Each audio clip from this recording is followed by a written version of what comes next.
और यादवपुर पास पास के दो गांव हैं। मधुयती नदी दोनों गांवों को अलग करती है। एक समय था जब दोनों गांव के लोग मिलजुल कर काम करते थे, एक दूसरे का सहारा बनते थे। लेकिन एक बुढ़िया के श्राप से मधुपुर गांव में साल भर ठंड रहती है और यादवपुर गांव में साल भर गर्मी पड़ती है। इसके कारण दोनों गांव में अजीब अजीब घटनाएं होने लगी। अरे दोस्त, कैसे हो भाई? क्या हाल चाल है? और ये पैकेट लिए कहाँ जा रहे हो? हाँ, अच्छा ही हूँ और क्या, खराब रहूंगा क्या? अरे भाई, साल भर गांव में गर्मी हो तो कैसे रह सकते हैं? खेती बाड़ी भी ठीक से नहीं होती है। अच्छा सुनो, एक काम कर सकते हो दोस्त, हमें ऐसे फसलों की खेती करनी होगी जो सर्दी गर्मी हर मौसम में फले। देखता हूँ, तू तो टमाटर के पौधे लगाने जा रहा है? हाँ और क्या।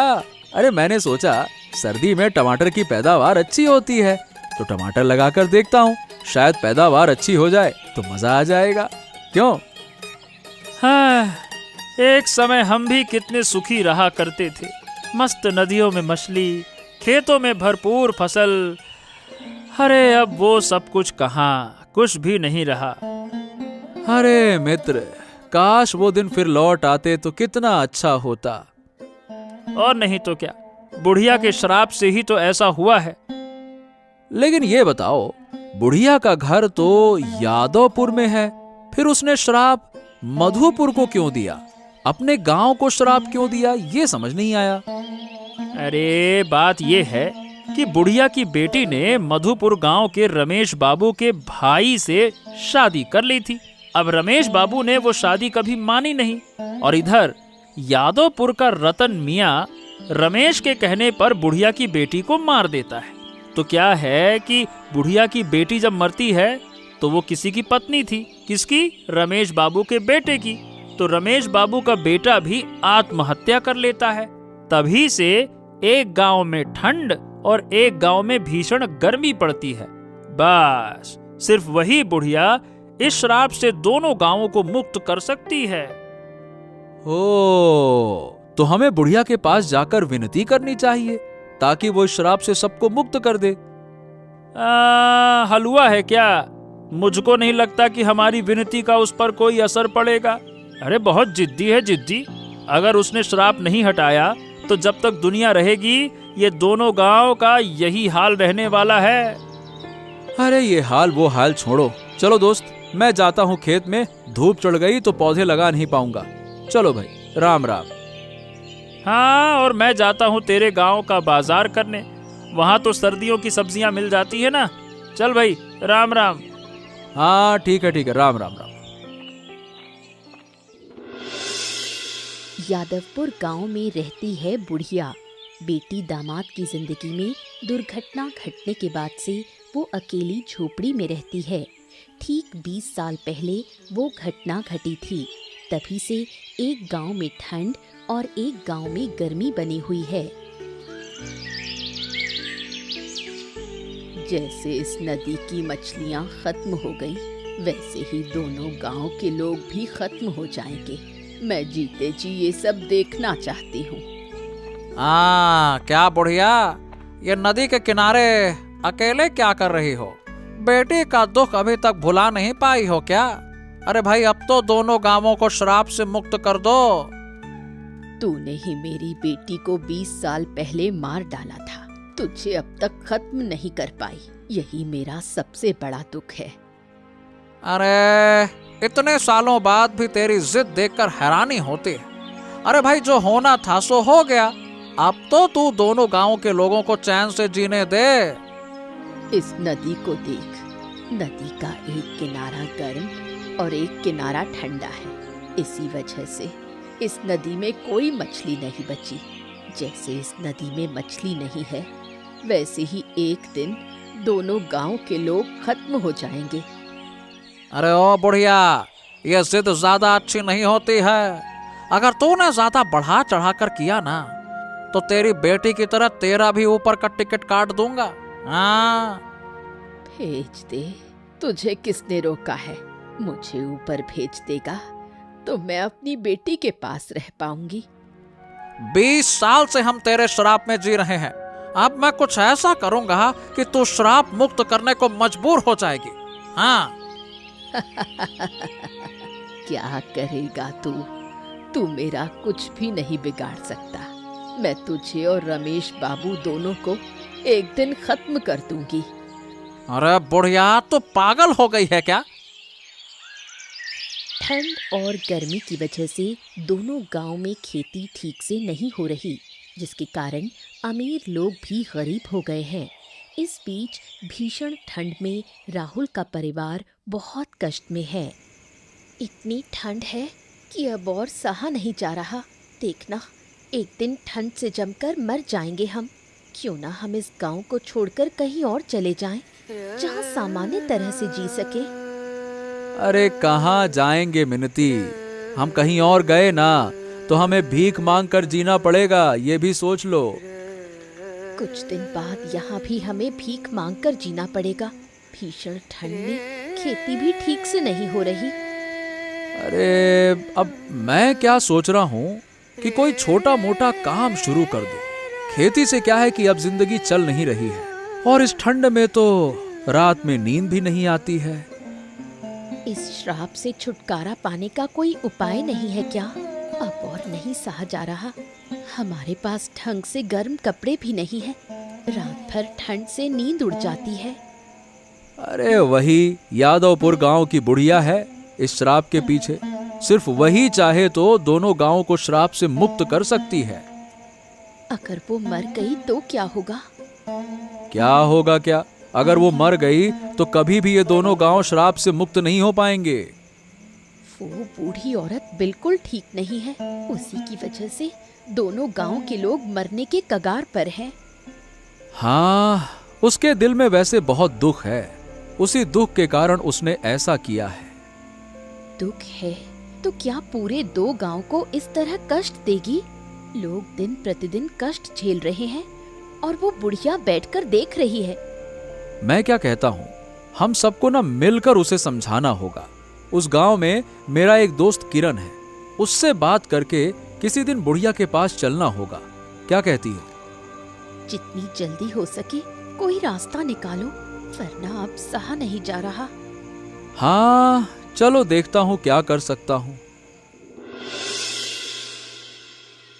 मधुपुर गांव के रमेश बाबू बहुत अमीर और घमंडी हैं। उनका इकलौता भाई 20 साल पहले आत्महत्या कर गया था। फिर भी रमेश बाबू का अहंकार एक उंगली भर भी कम नहीं हुआ। 20 साल बाद मुझे क्यों बुलाया है? मेरे गांव में गर्मी इतनी है कि सहन करना मुश्किल है, और आपके गांव आओ तो सर्दी इतनी है कि लगता है कि आदमी कुल्फी बन जाएगा। जिंदगी बिल्कुल तंग हो गई है। वही तो, 20 साल पहले जो किया था वही काम फिर से करना होगा। हैं? अब मुझे क्या करना होगा? इस बोतल में एक तरह का जहर है। इस जहर को किसी भी तरह से बूढ़ी को चढ़ाना होगा। क्या बात कर रहे हो? अरे बूढ़ी को मार दोगे तो ये दोनों गांव कभी भी इस श्राप से मुक्त नहीं हो पाएंगे। दिमाग तो ठीक है ना? ये जहर मैंने एक साधु बाबा से लिया है। साधु बाबा ने बताया कि दोनों गांव को अभिशाप से मुक्त करने का एक ही तरीका है, उस जहर से बूढ़ी को मारना। क्या बात कर रहे हो? ठीक है, अगर ऐसा है तो मैं ये काम कर दूंगा, पर हाँ, पैसे ज्यादा चाहिए होंगे। पिछली बार मैंने कम पैसे लेकर काम किया था, अब वैसा नहीं चलेगा। 20 साल हो गए, 20 साल में हर चीज के दाम बढ़ गए हैं, मेरा भी। हाँ, पिछली बार मेरा मन बिल्कुल ठीक नहीं था। तुम जानते हो, मेरा एक लौता भाई खो दिया था मैंने। हाँ हाँ पता है। अगर बूढ़ी को मारने के बाद भी गांव वाले अभिशाप से मुक्त नहीं हुए तो क्या करेंगे हम? ये आप सोचकर बताइए। अरे सोचने की जरूरत ही नहीं है। साधु बाबा ने कहा है तो काम पूरा होगा। चलो अच्छा है अगर काम हो जाए। 20 वर्षों से हम कष्ट सह रहे हैं। बहुत से लोग तो शहर चले गए हैं। और हमने भी सोचा था कि गांव छोड़ देंगे, पर इतनी संपत्ति छोड़कर कैसे जा सकते हैं? अरे काय की संपत्ति, क्या है संपत्ति? यहाँ जमीन में तो फसल होती ही नहीं है। हमारे गांव में इतनी गर्मी है कि पानी डालते ही सूख जाए। जो होता है वही बहुत कम होता है। हमारे तरफ भी तो वही हाल है, सर्दी के कारण कोई फसल ही नहीं होती है। चलिए लाइए, दीजिए वो बोतल, मैं मौका पाकर बूढ़ी को जहर खिला दूंगा। हाँ। राहुल और किरण ने एक दिन मिलकर बात की, पर बूढ़ी उनकी बात पर ध्यान ही नहीं देती। बूढ़ी बार बार कहती है जब तक वो रमेश और रतन को खत्म नहीं कर देगी, दोनों गांव अभिशाप से मुक्त नहीं होंगे। अरे बाप रे बाप, पसीना पसीना हो गया। एक तो घर में सर्दी सहन करना मुश्किल हो गया, और यहाँ आओ तो इतनी गर्मी लग रही है कि लगता है पूरा शरीर पिघल जाएगा। अरे क्या करोगे दोस्त, आखिर हम गांव छोड़कर जाएं तो जाएं कहाँ? वही तो, एक तो इस तरह से रहा भी नहीं जाता है। भाई देखो, हमें कुछ ना कुछ तो व्यवस्था करनी होगी। गांव छोड़कर चले गए तो जाएंगे कहाँ, ये सबसे बड़ा सवाल है। खाना कैसे मिलेगा? वही तो, और अगर गांव में रुके रहेंगे तो एक दिन खाने के लिए भी कुछ नहीं मिलेगा। लौकी भिंडी जैसे फल लगाओ तो सूख जाते हैं, रोज 3-4 बार पानी देते हैं, तब भी सब्जियां खीरे जितनी मोटी होती हैं, और खीरा लहसुन जैसा छोटा नहीं, मिर्ची के जैसा टिड्डे सा होता है। क्या करूं उसका मैं? अच्छा तुझे पता है, कुछ दिन पहले मैंने टमाटर लगाए थे। अरे जब मैं पौधे लेकर जा रहा था तो रास्ते में मिला तो था तुझसे, सारे पौधे मर गए। जब बहुत ठंड पड़ती है तो सब्जियों के पेड़ मर जाते हैं, उनको भी ठंड लग जाती है। वही तो। अरे भाई देखो, मैं क्या कहता हूँ कि हमें कुछ न कुछ तो करना होगा। नदी किनारे हमारी जो जमीन है वहाँ सब्जी उगानी चाहिए। नदी का पानी ठंडा और गर्म पानी मिलाकर फसल के पास देंगे, फिर देखते हैं क्या होता है। अरे ऐसा करने से अच्छा क्या होगा बता? इतनी मेहनत करेंगे, क्या होगा? क्या हम ऐसा कर पाएंगे बता? अच्छा अब यार, कर पाए ना कर पाए, लेकिन जीने के लिए करना तो पड़ेगा। अच्छा ये बता, ये बूढ़ी इतना जिद क्यों करती है? मतलब हमने कितना समझाया पर वो मानती क्यों नहीं है? अरे सच कहूं तो बूढ़ी को दोष देना मुश्किल है। बूढ़ी की जगह खुद को रखकर देखो एक बार, वो अपनी बेटी की हत्या का बदला चाहती है। ओहो, जब इतने वर्षों में हत्यारे को सजा नहीं मिली तो लगता नहीं है कि आगे मिलेगी। वही तो, हम भी यही सोचते हैं। हाँ, अब तो लगता है कि शायद हम कभी अभिशाप से मुक्ति नहीं हो पाएंगे। कुछ ही दिनों में कई दिन बीत गए। रतन मौका तलाश रहा है कि बूढ़ी को जहर देकर मार दे। दूसरी ओर बूढ़ी अपनी बेटी के हत्यारे का हिसाब करने को आतुर है। अरे बूढ़ी, मुझे भी खाना दोगे क्या? तू फिर आ गया। इस बार मैं तुझे ही खत्म कर दूंगी। तेरी मौत का समय आ गया है, मौत के लिए तैयार हो जा। अरे तो फिर से बकवास कर रही है। सच कहूँ तो उम्र हो गई है, दिमाग ठीक नहीं रहता तेरा। मेरा दिमाग बिल्कुल सही है। मैं तुम दोनों को खत्म कर दूंगी। अगर ना कर सकी तो ये दोनों गांव जला दूंगी। अरे उससे पहले तेरी हालत खराब कर दूंगा। तुझे मारकर सबको अभिशाप से मुक्त कर दूंगा। हाँ, फालतू की बात मत कर। तेरे हाथ में बोतल है क्या? दे, मैं पी लूं। अगर ये जहर पी लूं तो दोनों गांव जल जाएंगे। अरे बूढ़ी, तेरी बातों पर मैं भरोसा नहीं करता। तू झूठ बोल रही है। अगर मैं झूठ बोल रही हूँ तो दे जहर, मैं पी लूंगी। रमेश बाबू ने एक साधु बाबा से ये जहर लिया है। अगर तुम्हें ये जहर खिला दिया तो दोनों गांव के लोग आजाद हो जाएंगे। मेरी बेटी को मारने के बाद भी रमेश को चैन नहीं मिला, और अब वो मुझे मारना चाहता है। मैं किसी को नहीं छोड़ूंगी। तो बड़ी बड़ी बातें करती है। अगर तू कर पाती तो 20 साल में कर लेती ना। ऊपर वाले ने मुझे बचा रखा है ताकि मैं तुम दोनों को खत्म कर सकूं। समझ गया। तुझे बचाकर नहीं रखा जा सकता। तुझे बचाने से खतरा और बढ़ेगा। अगर तुझे अपनी भलाई चाहिए तो यहाँ से चला जा। मुझे चिढ़ा मत, मेरा गुस्सा बढ़ गया तो तू समझ सकता है कि क्या हो सकता है। आज तो मैं तुझे खत्म करके ही चला जाऊंगा। हाँ, एक बार मेरे पास आ जा, तब देख कि मैं तेरा क्या हाल करती हूँ। देखते देखते लगभग 1 माह बीत गया। राहुल और मिनती ने मिलकर नदी किनारे जहाँ सब्जियाँ लगाई थीं, वहाँ अच्छी फसल हुई। अच्छी उपज देखकर दोनों में आत्मविश्वास जाग उठा। अरे वाह वाह वाह वाह देखो कितनी सब्जियां हुई हैं। वाह, कुल मिला के मेहनत से सब कुछ संभव है। इतने दिनों बाद ऊपर वाला हम पर मुस्कुरा रहा है। हमें दोनों गांव के लोगों को सब्जी उगाने की टेक्निक सिखानी चाहिए। थोड़ा सर्द सहकर अच्छी सब्जी उगाई जा सकती है। मेरे दोस्त ने सुझाव दिया मिनती, इसीलिए ये सब कुछ संभव हुआ, वरना ये जमीन तो यूं ही पड़ी रहती। पर ये सर्दी गर्मी अब अच्छा नहीं लग रहा। जहाँ हम हैं वो यादवपुर के भीतर है, इसलिए बहुत गर्मी लगती है। वहाँ लौटकर जाने पर फिर सर्दी में कांपना होगा। सच बात है भाई, और ये नहीं सहा जाता। साल में 4 महीने सर्द होने की बात है, पर 20 साल से हम लगातार सर्दी ही सर्दी में जी रहे हैं। बूढ़ी हम पर दया कब करेगी? अपनी बेटी के कारण बूढ़ी दोनों गांव को कष्ट क्यों दे रही है? अरे मुझे लगता है कि एक दिन बूढ़ी अपना अभिशाप उठा लेगी। बूढ़ी तो जिंदा रहे या ना रहे, लेकिन ऐसा दिन आएगा जब ये दोनों गांव खाली हो जाएंगे। ऐसा दिन कभी ना आए मिनती। जब हम छोटे थे तब कितनी शांति थी। बहुत से लोग गांव छोड़ चुके हैं। क्या करें? मैं कहती हूँ चलो हम भी चले जाते हैं। मेरे पिता के गांव चलते हैं। तुम वहाँ थोड़ा सा कारोबार करोगे तो हमारा जीवन चल जाएगा। तू चाहे जितना कहे, पर ससुराल के गांव में कैसे रह पाऊंगा बता? लोग क्या कहेंगे? घर जमाई गांव जमाई, यही कहेंगे। हम अपने पिता के गांव में अपना घर बनाकर रह लेंगे। कहीं जाने की जरूरत नहीं है। अगर हम इस तरह से खेती कर लें तो हमारे गांव में फिर से शांति लौट आएगी। मैं भी चाहती हूँ कि जीवन में शांति वापस आए।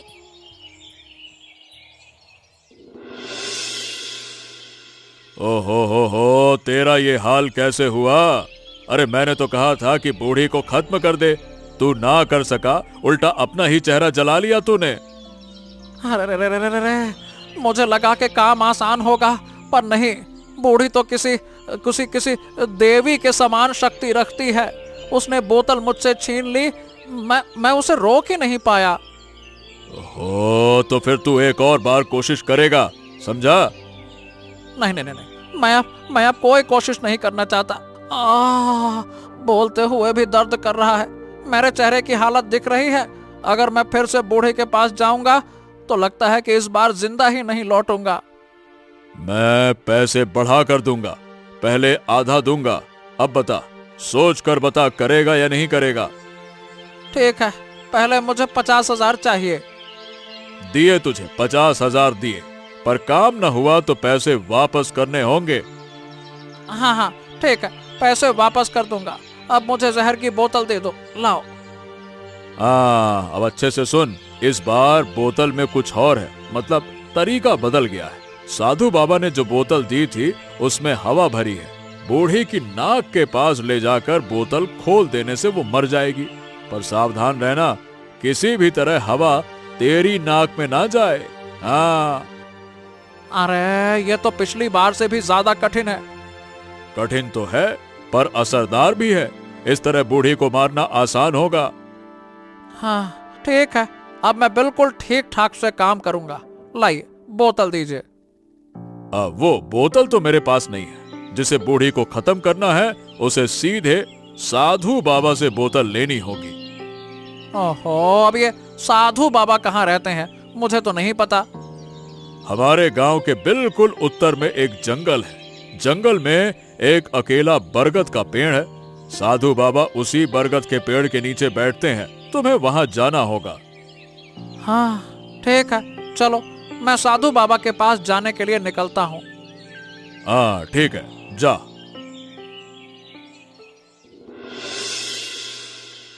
किरण और राहुल दोनों गांव के लोगों के भले की कोशिश करते हैं, फिर भी ज्यादा गर्मी और ठंड में लोग अच्छे से नहीं रह पा रहे हैं।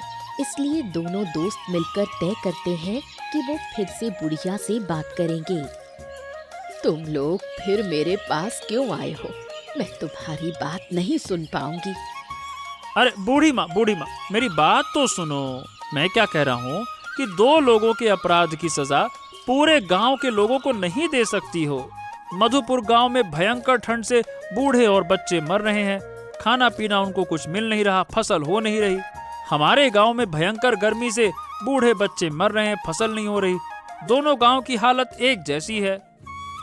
जब मेरी बेटी को बेरहमी से मार दिया गया था, तब कोई उसे बचाने नहीं आया, कोई मुझे सांत्वना देने नहीं आया। मेरे दर्द को समझने की ताकत तुम में नहीं थी।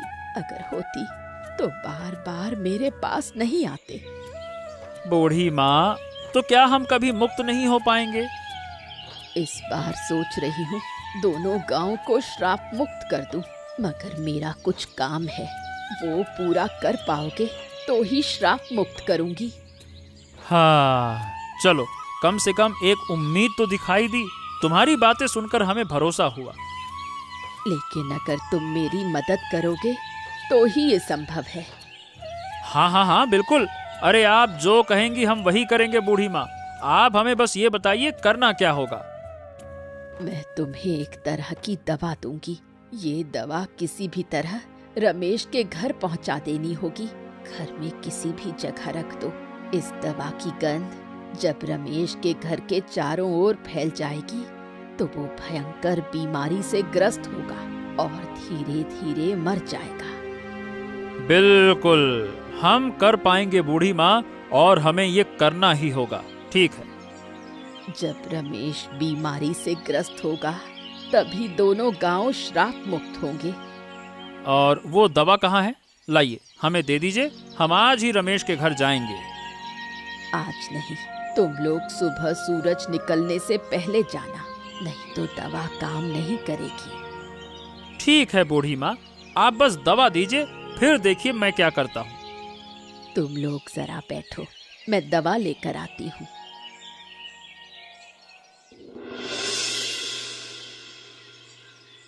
रतन रमेश के कहने पर साधु बाबा के पास से वो बोतल ले आता है। हाँ बुढ़िया, अच्छा हुआ आज ये रास्ते में ही मिल गई। इसे तो आज मैं खत्म कर दूंगा। और अच्छा हुआ कि मैंने बोतल जेब में रख ली है। सुबह सुबह इस मनहूस का मुंह देखना पड़ा। पता होता तो इधर नहीं आती। ओ बुढ़िया, ओ कहाँ अकेली अकेली क्या बड़बड़ा रही हो? उस दिन मेरे मुंह का क्या हाल किया था तुमने? देखो देखो, पूरा मुंह जल गया मेरा। अच्छा किया, धीरे धीरे तेरा पूरा शरीर जलकर राख हो जाएगा। मेरी बेटी के कत्ल का बदला लेने के लिए मुझे 20 साल इंतजार करना पड़ा। ओ बुढ़िया, तुम्हारी जिद की वजह से 2 गांव के लोग शांति से नहीं जी पा रहे हैं। शांति आएगी, लेकिन वो शांति तू और रमेश नहीं भोग पाओगे। बुढ़िया, अब तुम्हारी बातों पर मुझे विश्वास नहीं है। मेरी बात पर कौन विश्वास करने को कह रहा है? अब मेरे सामने से हट जा। हंस क्यों रहा है? कभी आईना देखकर अपना मुंह देखा? तेरा मुंह इतना डरावना हो गया है कि कोई भी देखेगा तो डर जाएगा। बुढ़िया, तुमने मेरा जितना नुकसान किया है मैं तुम्हें छोड़ूंगा नहीं। थोड़ा सा मुंह जल गया तो ऐसा कर रहा है। मेरे हाथ की ये बोतल देख रही हो? इसका मुंह खोलकर तुम्हारी नाक में डाल दूंगा तो तुम मर जाओगी। उस बोतल का मुंह खोलते ही पहले तू मरेगा, फिर मैं मरूंगी। अच्छा, तो तुम मुझे डराती हो? मैं तुमसे नहीं डरता। हाँ। पिछली बार भी मुझे जहर खिलाने आया था और खुद मुसीबत में पड़ा था। इस बार भी वैसा ही होगा। तू जब मुझे मारना ही चाहता है, मार, मेरा काम पूरा हो चुका है। अब मैं शांति से मर सकती हूँ। अरे ओ बुढ़िया, आज तो तुम्हारा आखिरी दिन है। नदी किनारे बोतल का मुंह खोलकर जब बुढ़िया की नाक में लगाया गया, तभी बोतल से निकली हवा रतन की नाक में भी चली गई। नतीजा, बुढ़िया और रतन दोनों साथ में मर गए। शैतान बुढ़िया को मारने आया था, खुद भी मरकर खत्म हो गया। हाँ मिनती, सही बताऊं तो बुढ़िया के लिए मुझे बहुत दुख हो रहा है। उसने जिंदगी भर कभी सुख नहीं देखा। अच्छा, बुढ़िया तो मर गई, अब ये गांव श्राप मुक्त कैसे होगा? हमारे पास ये दवा है। वो दवा हमें रमेश के घर जाकर जितनी जल्दी हो सके रखनी होगी। इतने दिन हो गए, अभी तक रखा क्यों नहीं? अरे रखना कहने से मतलब अपने आप थोड़ी ना रख जाएगा। सुबह सूरज निकलने से पहले हमें रखना होगा। उधर किरण भी कई दिन से घर पर नहीं है। किरण आए तो जल्दी से जल्दी काम करना होगा। अरे ये दोनों लाशें क्या ऐसी ही पड़ी रहेंगी? गांव वालों, मिलकर कुछ इंतजाम करना होगा। हाँ हाँ ठीक कहते हैं, एक इंतजाम करना होगा। आपको देखकर तो लगता नहीं कि आप इस गांव से हैं। हाँ हाँ हाँ, मैं पड़ोस के गांव का हूँ, पर मैं आपके साथ काम करना चाहता हूँ। अच्छा, ये तो बहुत अच्छी बात है। देखिए, सब लोग बस देखने आ गए, लेकिन इंतजाम करने की बात किसी के दिमाग में नहीं आई। मैं और मेरी पत्नी आपके साथ हाथ मिलाएंगे तो जल्दी से सब काम हो जाएगा। तुम्हारा दोस्त किरण होता तो बहुत अच्छा होता। अरे मत पूछो, वो क्या है कि वो अपनी बुआ के घर गया है, आज शाम को आने वाला है। तुम्हारा दोस्त आए तो कल सुबह ही वो दवा रमेश के घर रखाना। रखूंगा जरूर, मगर मौका देख कर रखना होगा, नहीं तो दवा काम नहीं करेगी ना। तुम्हारे दोस्त को रिश्तेदार के घर जाने का और समय नहीं मिला। ओहो, तुम इतना मत सोचो, अभी इन दोनों लाशों का इंतजाम करना होगा। हाँ ठीक है। बुढ़िया उस खास बोतल की हवा से मर गई, लेकिन दोनों गांव श्राप मुक्त नहीं हुए। इधर रतन भी नहीं रहा, इसलिए रमेश बड़ी मुसीबत में पड़ गया। बाबा बाबा बाबा, ये क्या हो गया? ये तो सर्वनाश हो गया। बुढ़िया तो मर गई, मगर दोनों गांव श्राप मुक्त नहीं हुए। मेरी दवा तुम लोगों ने ठीक से प्रयोग नहीं की, इसीलिए ऐसा हुआ। क्यों बाबा? आपने जैसा कहा था वैसा ही किया गया। मैंने रतन से कहा था कि अगर इस बोतल की हवा तेरे नाक में चली गई तो काम नहीं होगा। ओह, तो क्या इस श्राप से अब कभी मुक्ति नहीं मिलेगी? श्राप मुक्त करने का इंतजाम बुढ़िया करके गई है। बहुत जल्दी सब लोग श्राप मुक्त होंगे। सब कुछ 20 साल पहले जैसा हो जाएगा। नदी का पानी मिल जाएगा। दोनों गांव के लोग मिलकर काम करेंगे। अरे वाह, ये तो बहुत सुखद समाचार है बाबा। हाँ, मगर तू इस आनंद को नहीं भोग पाएगा। जब सब लोग सुख में रहेंगे तब तू इस दुनिया से बहुत दूर होगा। बाबा, आपकी बात मैं कुछ समझ नहीं पा रहा। बुढ़िया ने ऐसा इंतजाम किया है कि अगर वो काम हुआ तो तू मर जाएगा। क्या? नहीं नहीं नहीं नहीं नहीं, ये नहीं हो सकता। फिर श्राप मुक्त होने की कोई जरूरत नहीं है। बुढ़िया ने क्या इंतजाम किया है बाबा, बताइए। एक तरह की दवा उसने दोनों गांव में से किसी एक आदमी को दी है। वो दवा तेरे घर में रखी जाएगी और कुछ दिनों बाद तू मर जाएगा। किसे दी है? और वो आदमी है या औरत? वो आदमी है। ओह, तो दोनों गांव के हर आदमी को मैं पकड़ पकड़ के मार डालूंगा। ऐसा करके तू अपनी ही मुसीबत बढ़ाएगा। जो होना है उसे स्वीकार कर ले। हाँ, नहीं नहीं नहीं नहीं, मैं कुछ भी स्वीकार नहीं करूंगा। मैं नहीं मर सकता। ये सब कुछ नहीं होता अगर 20 साल पहले तू अपने भाई की शादी उस बुढ़िया की बेटी से जो हुई थी, अगर वो शादी मान लेता तो। बाबा, बहुत बहुत धन्यवाद आपके ज्ञान का। चलिए अब मैं चलता हूँ, बहुत देर हो रही है। देखते देखते कई दिन बीत गए। उधर किरण की कोई खबर नहीं।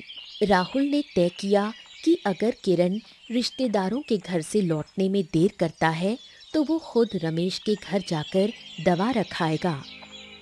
बहुत देर कर दी तूने। भूल गया क्या कि बुढ़िया ने तुझे क्या जिम्मेदारी दी थी? आप कौन हैं बाबा, और बुढ़िया ने क्या जिम्मेदारी दी थी, ये आपको कैसे पता? मुझे सब पता है। बुढ़िया की सारी खबरें मुझे रहती थी। तेरे पास जो दवा है, अगर कल सूरज उगने से पहले रमेश के घर नहीं रखी गई तो इस दवा का कभी असर नहीं होगा। क्या?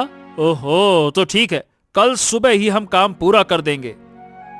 और अगर कल ना कर पाए तो रमेश दोनों गांव के सारे मर्दों को मार डालेगा। मैं भी किसी को नहीं बचा पाऊंगा। इस अभिशप्त गांव में मेरी शक्ति काम नहीं आती। बाबा, आपकी बात सुनकर तो मुझे बहुत डर लग रहा है। क्या हम कर पाएंगे? हिम्मत और विश्वास से तो जरूर करोगे। लेकिन रमेश मर्दों को क्यों मार डालेगा बाबा? अचानक इतना भयानक फैसला क्यों? मैंने कहा था कि दोनों गांवों के किसी 2 मर्दों के पास वो दवा है। ओहो, आपने क्यों कहा बाबा? अगर आप ना बताते तो उसे पता ही नहीं चलता। अब आपकी बात सुनकर लगता है कि आप मदद करना चाहते हैं या हमें नुकसान करना चाहते हैं। कोई मुझसे कुछ पूछेगा तो बताना मेरा धर्म है। किसके पास दवा है ये तो मुझे पता था, पर रमेश को नहीं बताया मैंने। ये ना बताने से मुझे नुकसान भी हो सकता है। हाँ, आपसे मिला तो अच्छा हो गया। चलिए, वरना बहुत बड़ा संकट हो जाता। बाबा, आपको धन्यवाद दूं तो भी कम होगा, लेकिन काश बुढ़िया जिंदा रहती। अगर बुढ़िया ना मरी होती तो दवा असर भी नहीं करती। बुढ़िया ये खुद जानती थी। बाबा, अब मैं घर जाता हूँ। कल सुबह हमें हर हाल में कामयाब होना होगा। आशीर्वाद दे बाबा। जा जा बेटा जा, सफल हो। किरण वहां से सीधा राहुल के घर गया। दोनों सारी रात सो नहीं पाए। उधर रमेश बिल्कुल हिंसक हो गया था।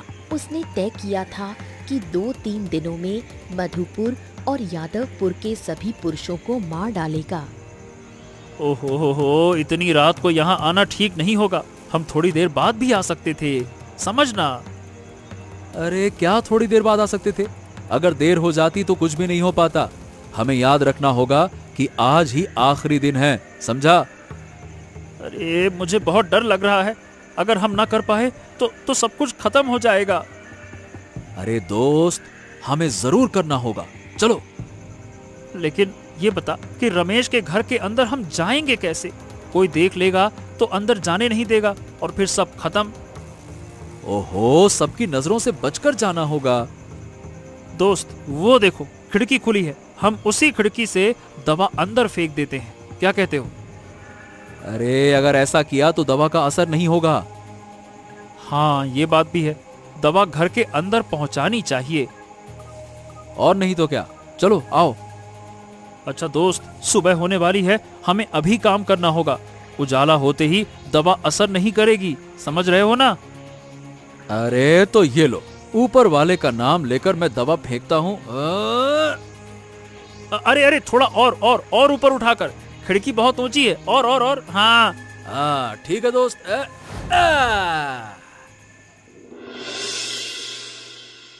खिड़की से दवा डालने के 2 दिन बाद रमेश बीमार होकर मर जाता है। फिर दोनों गांव अभिशाप से मुक्त हो जाते हैं। देखते देखते 1 महीना बीत गया। दोनों गांव के जीवन में शांति लौट आई। जो लोग गांव छोड़कर चले गए थे वो भी वापस आ गए।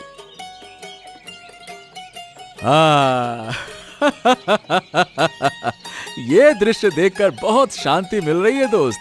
20 साल बाद लोग नदी में स्नान कर रहे हैं।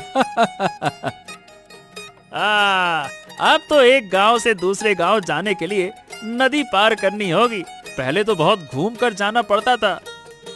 अरे दोस्त, अब दोनों गांव के लोग मिलकर नदी किनारे एक दिन पिकनिक का आयोजन करें तो मजा आ जाएगा।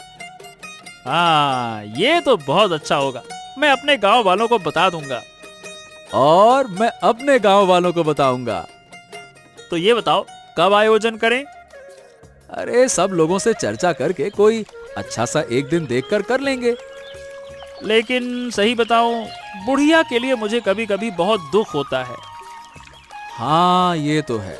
उसने दोनों गांव को बहुत तकलीफ दी, लेकिन वो दिल से अच्छी इंसान थी। हाँ, ये बात तुमने सही कही।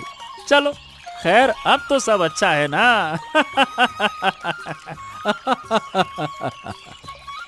ऐसी ही मजेदार कहानियां देखने के लिए हमारे चैनल को सब्सक्राइब करना मत भूलिए।